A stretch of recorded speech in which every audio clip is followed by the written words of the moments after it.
Hello, high school hockey fans. Welcome to the first this week in Wisconsin Prep Hockey for the 2023-2024 high school hockey season. I am Bill Berg Jr. I will be your fill-in host tonight.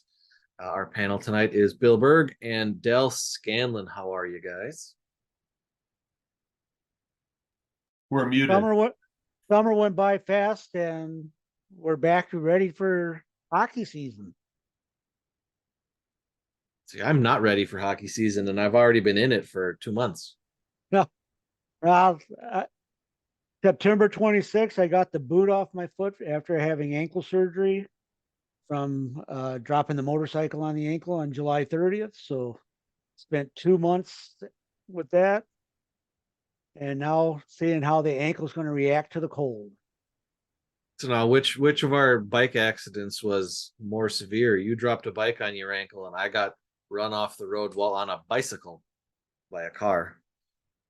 I'd say it was a 900-pound motorcycle laying on my right ankle. Ouch. Well, as we said, it is a new hockey season, so we've got some things that we'd like coaches and team page managers to make sure they do. Some of them probably should have been done before you started playing games, but make sure your rosters are updated for the season. The most important thing to do with updating your rosters is to delete any players from last year's roster who have graduated or did not return to your team this season. Don't rename them. If someone else got that same number, delete the player from this year's roster if they're not there anymore, and then create the new ones. It saves everybody a whole lot of headaches if you take care and get that done. Right, and that's why we always encourage you. I mean, if you want to put their grade in there, 9th grade, 10th grade, whatever, you can do that. You have to change it every year. But if you just put their graduation year, then you just look at the roster and just delete anybody that's 2023. Because that's redshirted or that's why we use probably academically ineligible if they, That's why we use grad year on the site instead of class, because you never have to update it. You put them in as a freshman, you set the grad year 4 years out, and you never have to update it unless, they get held back a year, which is pretty rare for athletes. So, you never have to update it. It should be good. So delete everybody with a 23 next to their name. Or if you didn't update them, have them last year, delete anybody that graduated, and you should be all set. Like I noticed, and I was following on Twitter this weekend, I'm pretty sure Frederick Henningsgaard in Amory is like a 12th year senior. Either that or all the seasons of all these players over the years are just running together.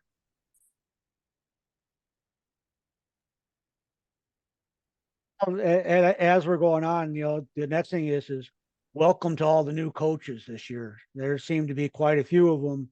And if you have any questions about how to update the site, please reach out to the staff and we'll make sure we get you some paperwork on how to do it. Yeah, Burglar has been ignoring his real job and responding to coach emails pretty solidly for the last 2 months. Dell is kind of old school. It's not really paperwork anymore. There's no paper involved. It looks complicated at first, but once you figure it out, any idiot can do it. Yeah, MJ is able to do it. So he's not here. We can pick on him. He's fair game. He's not here. You're not allowed to pick on him. Oh, I think that goes the other way. Now for the worst segue ever. How about some games you went to this weekend, Burglar? Sure, I can do that. My grandson Brett and I have been going over to the western part of the state, I think each of the last 3 years, for sectional finals, where we catch a game on Friday somewhere over there, and then either 1 or 2 games on Saturday for sectional finals, and cover as much as we can. And we kind of talked about it over the summer, so we could probably do that at the beginning of the season too. So we looked, and there was a Thanksgiving tournament going on in Somerset, and there was a Thanksgiving tournament going on in Eau Claire. So on Saturday, I thought all day long, I thought it was Saturday, but it was really only Friday. We were wondering why we couldn't get the Michigan-Ohio State score all day Friday, and because it was a Saturday game. But that's just me being old. But we went over to Somerset, We like Somerset, that rink, that association. Dan Gilkerson, they got a nice program over there. We got there, the first game was Eau Claire North beat Reedsburg, Wisconsin Dells 3-1. Notable in that game was Coach Ryan Parker for Eau Claire North. That was his 200th win in that game. There was a school official on hand that had a little plaque. Took pictures of that, put it on the site to mark the milestone. We like those big round numbers, 100, 200, 300, that kind of thing. So congratulations to Coach Parker for that.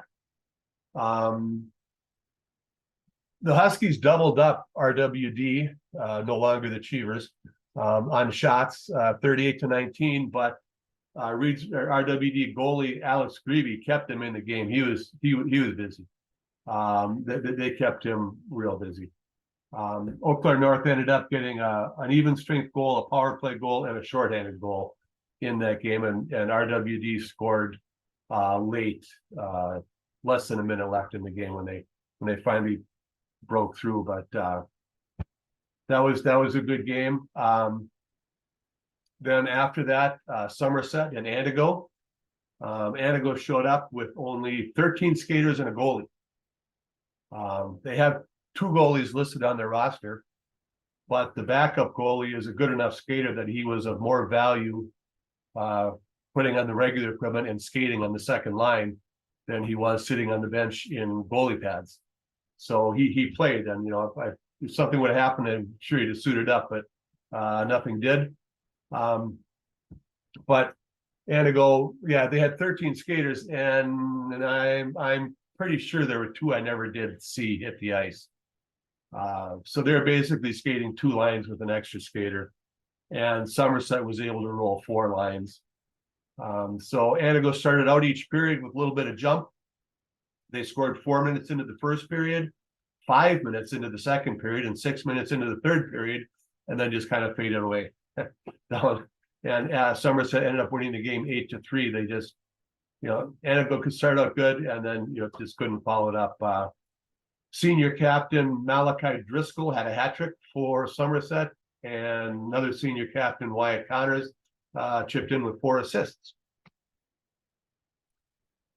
We didn't stay there. We went to Eau Claire after that, but on Saturday, RWD beat Antigo 3-1 in the consolation game, and Eau Claire North beat Somerset 4-3 in overtime in the championship game of that tournament.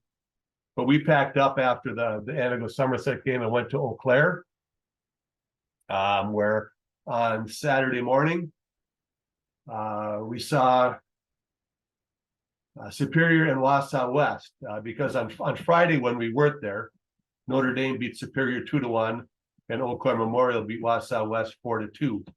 So the consolation game, which apparently Twitter auto-filled for me as the consolidation game on the post we made, Superior took that game 6-2. And I know it's an old joke, and it's not a good one, but there are times when maybe the coach, when a penalty is called on the other team, maybe just want to decline it, because Superior scored 3 shorthanded goals, including one that was actually a 5-on-3 for Wausau West, and Superior scored on that. That was Jackson Marthaler, a defenseman. He got the puck. The puck was in the Superior zone, 5-on-3. He got the puck just above the hash marks, right even with the West defenseman, and Marthaler just turned on the Jets, left that defenseman behind, got to the middle of the ice where the other defenseman was, and he just spun him in circles, and then went in and beat the goaltender. It was quite an individual show on that one. West controlled the puck for most of the time in the first and second periods. Maybe Superior was just playing the old rope-a-dope. They just sit back there and absorb all the shots and and then pounce, get an odd man rush or a breakaway. A couple of times, their first shorthanded goal was a forward blocked a shot from the defenseman on the power play, and the puck rebounded ahead of him, and he took off and had a breakaway.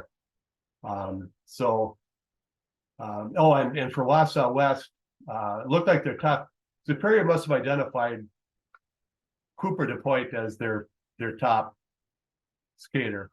Because they gave him the star treatment.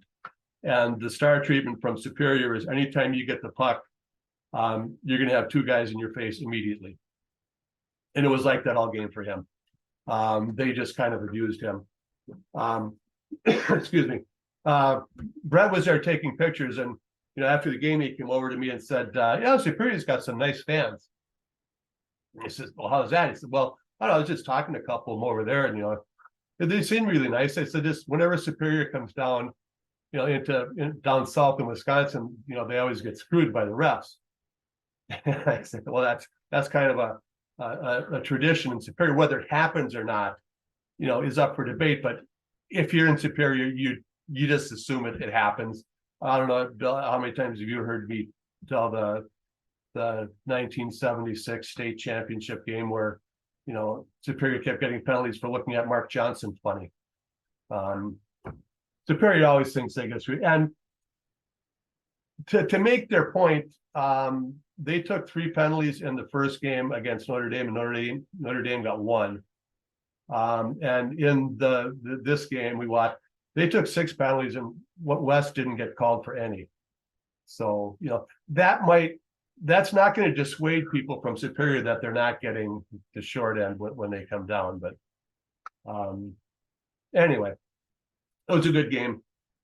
And then the championship game, Eau Claire Memorial beat Notre Dame 4-1. These are 2 good teams. Fast, skilled. Eau Claire Memorial, for the most part, was just bigger and stronger, with the exception of James Flanagan. He's a beast for Notre Dame. But Notre Dame will hit, or Eau Claire will hit anything that moves, and they'll even hit stationary objects if they get in their way. So yeah, it was very physical game from Eau Claire Memorial. In fact, the first period was pretty much all defense for both sides. Scoreless, very few shots even got through the net. There were no passes that made it into the slot. There were no rebounds. There was just 6 shots from the outside for one team, 4 shots from the other team from the outside. Nothing really challenging. But Eau Claire just dominated the second period, out shooting Notre Dame 17-5. They scored 2 goals in that period. Eau Claire Memorial, at least according to the roster that they had printed up there, started a freshman goalie against the defending state champions in the championship game of your home tournament. So they either had real confidence in this kid or they wanted to, throw him to the wolves. But I mean, his defense, I mean, they had him, they had his back the whole game. I mean, like I said, they didn't let anything go in front. The one goal he gave up was actually a shot from just inside the blue line that he had a clear lane, and he tracked it all the way, and he was actually watching it. You could see it looking it into his glove, except the puck was up just a little bit higher than his glove was, and he just missed it, and he was in position. It was, I think he probably wanted that one back. But otherwise, yeah, his defense did a nice job. He really didn't have to do a whole lot, and when he got called, he answered. So it was a good game, a fun game, and it was much warmer there than it was in Somerset at Hobbs. But that was my 4 games in 2 days. So, Del, what do you see? Well, on November 17th, I made the little trip down to Madison Ice Arena, where I watched the University School of Milwaukee Wildcats take on the Metro Lynx. Very good game. US Sim scored in the first period. And that was it. It was 1-0 at the end of 1. Shots were 7-5 in the period. Real close game. It was a power play goal in that period. Second period, University school went up by a goal. Metro Lynx came right back, pulled back to within one. But then USM scored two even strength goals to end up with a 4-1 lead at the end of two periods. Third period belonged to the Metro Lynx. They ended up scoring two and made it a 1-goal game for the Metro Lynx to fall to USM Wildcats. The big thing I took out of this is these are two teams that last year did extremely well in their conference. Metro Lynx went undefeated in the Badger Conference, and USM actually won the regular season conference for Eastern Shores. And then on the 21st, I made another road trip and went on over to Wisconsin Rapids and watched RWD, who you heard Burglar talk about earlier, take on the Red Raiders of Wisconsin Rapids. And this was a game that was dominated by the Red Raiders. They, at the end of two periods, had outshot RWD 26-12, but only held on to a 2-1 lead. The goalie for RWD kept them in the game. Rapids scored two more goals in the third period. They end up winning the game 4-1. But Grebe for RWD stopped 37 of 41 shots in that game. And talking to, a few of the fans around and stuff, they were saying they had lost a lot of scoring for RWD coming into this year, and they were going to have a young team.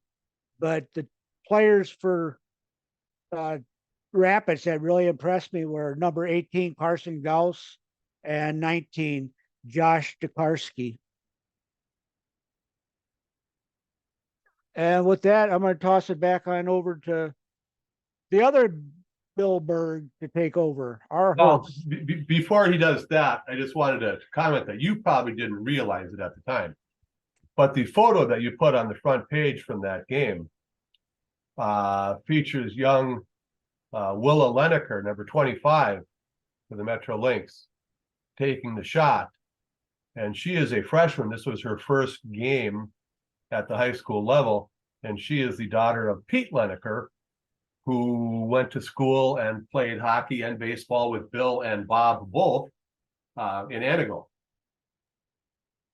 I did not really have any clue on that. So Pete has the distinction of being, I'm pretty sure, not including the guys that were Bob's age level, but the guys that were my age level, the only one that I played with that I'm Facebook friends with. So there's that. But now moving back, this week, the Best Western Premier Park Hotel Players of the Week are coming next week. So send in your nominations for Players of the Week. We will vote on those nominations. If a coach sends in a nomination, it counts as a vote. And it can include any games from the start of the season through Saturday, December 4th. And then it will be included in next week's podcast for the first player of the week of the season, boys and girls. And then top sixes will start the second full week in December. So coaches can start voting December 10th.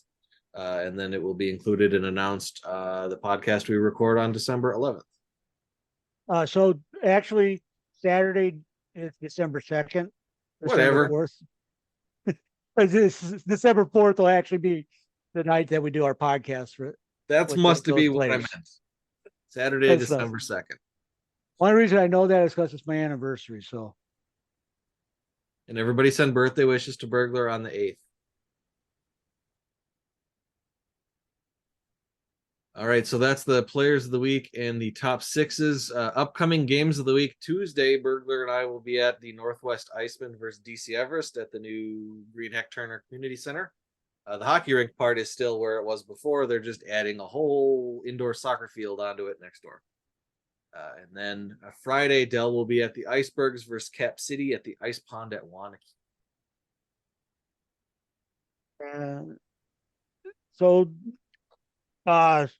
as we go from there into final thoughts, I've already got some bracket for the holiday tournament coming up to the end of December. I've got the uh, Culver's Cup brackets for both the boys and girls varsity. And I think we have one or two girls teams that are going up to the Herb Brooks Classic. And I got the brackets for those.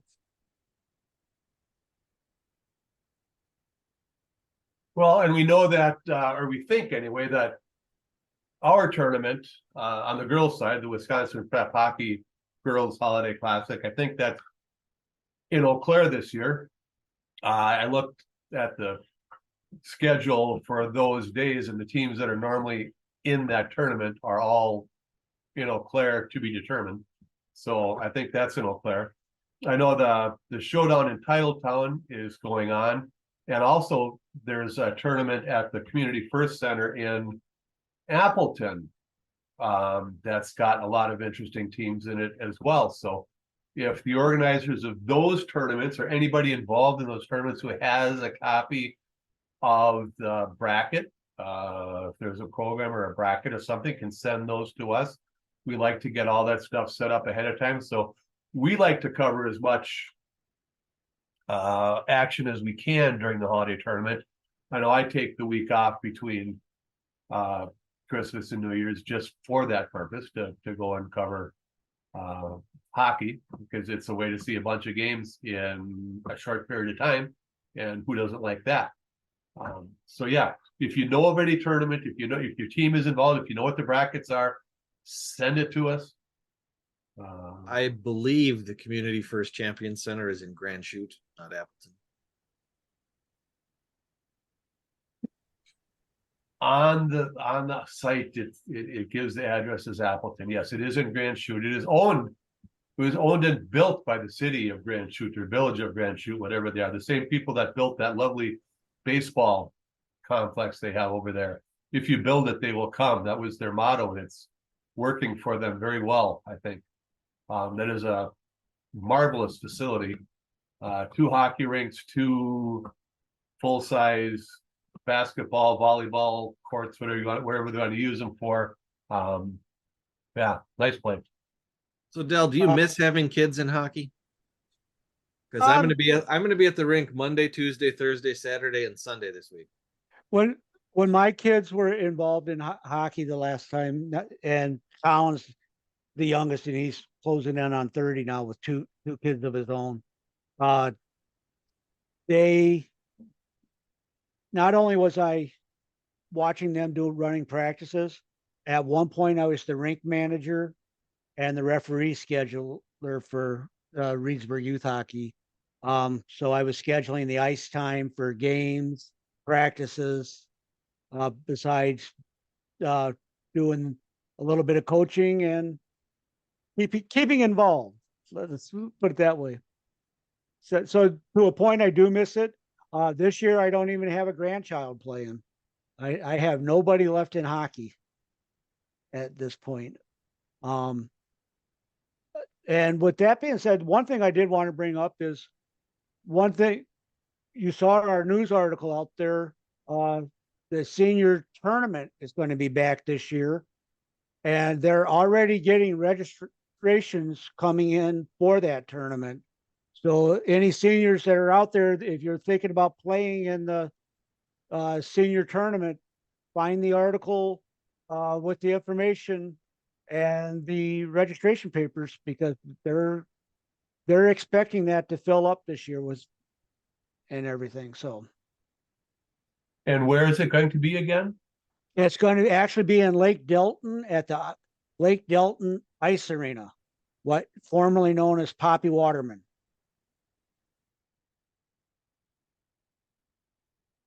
Why is it not known as Poppy Waterman anymore? Lake Delton took it over, and they actually have somebody hired that's in there running it. Aaron Kirby. There's a junior hockey team that plays out of there. And I don't even get me involved into what levels of junior hockey there are, because I can't keep track of them. But Yeah, so it's going to be ran out of there in March.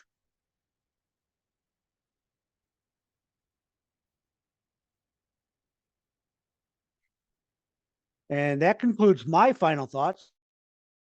I guess I worked mine in there too during that period. I have a final thought. Why aren't net guards mandatory?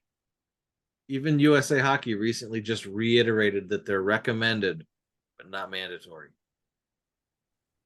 You, I don't know. That was one thing that always bothered me that they weren't. I made my kids wear them. It was harder once they got to high school for me for them to be kept on for some reason, but all the way up through their Bantam level, my children wore them. I and one of the reasons for me it was when my brother-in-law was playing hockey at the Shell there in Madison, the game before them, uh, blade went over the wrist of one of the players and cut the tendons and stuff. And I'm like, okay, if it's that quick that can happen.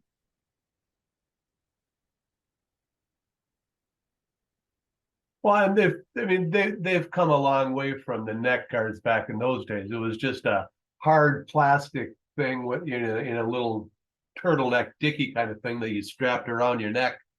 I mean, now they have them that's just like a Kevlar sleeve that just covers your neck. It's not uncomfortable like the other ones were. I mean, I suppose you might sweat a little bit, but I Like know there's even mine's TJ built into my Oshie- shirt. TJ Oshie has a company that makes them. Like I'm not an elite hockey player, but I still wear like the base layer stuff because I don't want my nasty hockey equipment actually touching my skin. So like the base layer shirt I wear has a cut proof neck guard built in. I don't even have to think about it. I just put my shirt on and it's there. And I'm pretty sure I'm the only person in our men's group that plays on Sunday night that wears neck protection other than the two goalies.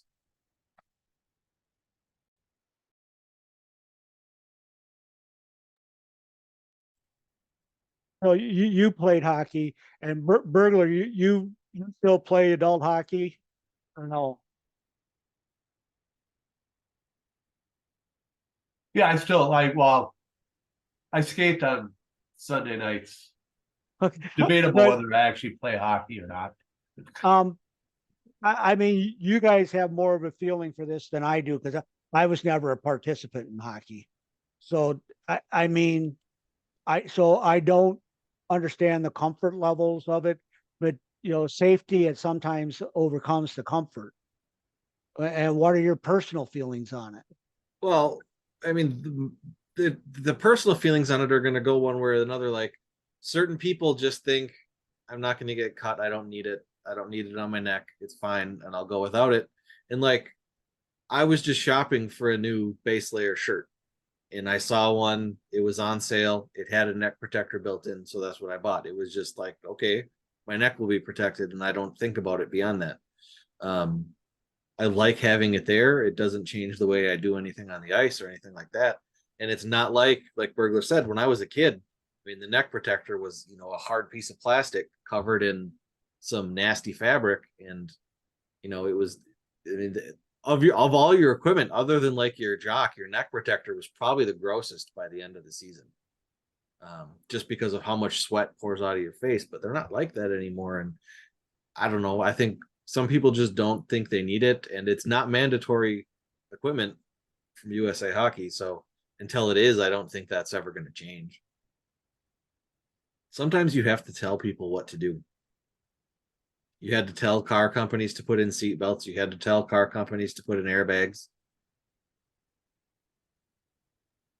You still have to tell people to wear the seatbelt. And sometimes you can't tell fat old men anything because I think the only equipment that I wear that I didn't wear when I was a kid is I've got a half shield on my helmet. I never wore shoulder pads. I never wore a face mask. I still don't. I have a half shield on my helmet because I think they were mandatory the last time I was reffing. Yes. So I put it on my helmet. Otherwise I don't wear equipment that I never wore before. Well, you know, I'm talking about, you know, making things mandatory. I think it's silly that I have to wear a helmet when I'm coaching mites. But I put it on. It's a No, it's it a is 40-year-old helmet. It is mostly for coaching mites. It became mandatory after some mite coach got taken out from behind and went back and smacked his head on the ice and killed himself. Yeah, Cracked his I have taken a couple elbow injuries from those little bastards taking me out. Yeah, they come at you from behind, little, yeah, what you call them.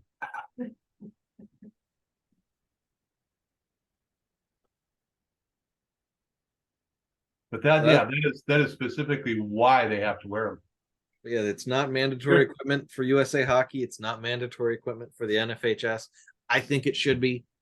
I don't think it hurts the players in any way, and in the long run, it probably saves a life.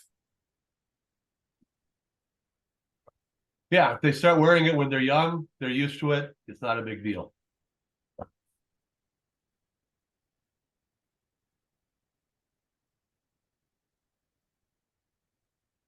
Well, this was a short one, but we're just getting warmed up. Yep. So And MJ's not here. if anybody else has anything else, speak now. All right. That's it for this week in Wisconsin Prep Hockey. I am Bill Jr., and I was here with my dad, Bill Berg, and Del Scanlon. And we will see you next week. Thank you.